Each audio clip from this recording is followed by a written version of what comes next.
Senator Wyden and Murray, Senator Schumer. So I think a lot of people thought, would they really do this stuff? And I think they're getting their answer this past month.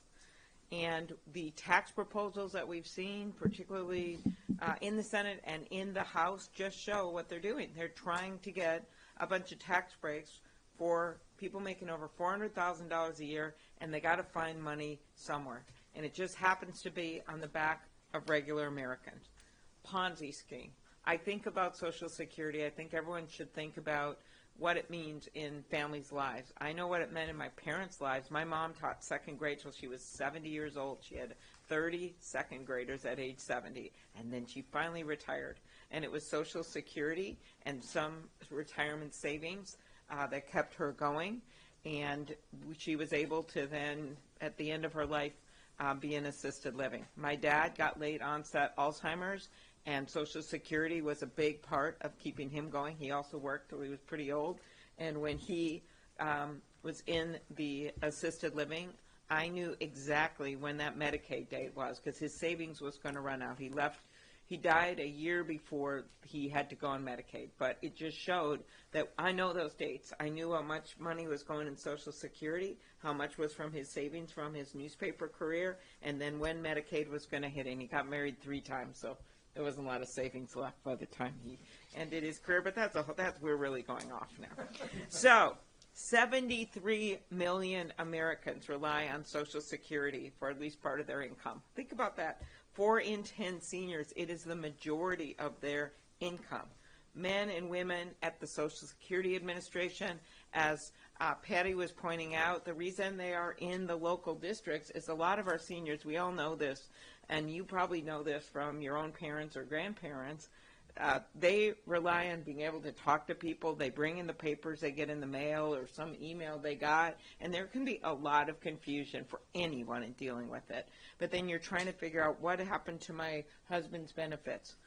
What happens to my brother who's now in assisted living? I don't know what to do. They come to our offices all the time, and who do we call? We call the locals. If they're able to go over there and meet with them, they do, or at least our staff talks to them. This is a daily occurrence for so many seniors. So they are not just cutting off the lifeline with what the threats that are being made to Medicaid and Social Security. They are cutting off the people that process the 9 million applications for benefits every year, 80 million calls, 1,000 offices that get more than 30 million visits a year. I am all for effective government. When I managed an office, about 400 employees, I made a bunch of changes because I believed in reform and effective government. But when any business person comes in and wants to make some changes, they look at the whole picture. They decide, okay, we're going to cut this line. I'm going to make some changes to the number of employees. And they do it in a careful, thoughtful way. That is not what this is. As the former Social Security Commissioner put it, you're going to see the system collapse if this keeps on. So my hope is that they will right this ship, but I do not see that happening. We're going to hear more in the State of the Union. I'd mentioned my guest today for the State of the Union. He'll be here tomorrow. Gary Wordich, the head of Minnesota Farmers Union. He knows very well that the people that are, if you look at the numbers of percentage-wise, Social Security, rural. Look at rural and look at the number of people that rely on Social Security in rural. Look at who's going to be really affected by the tariffs. With our farmers and our ranchers, and Minnesota, Canada's our biggest trading partner. You look at rural, a 25% tariff.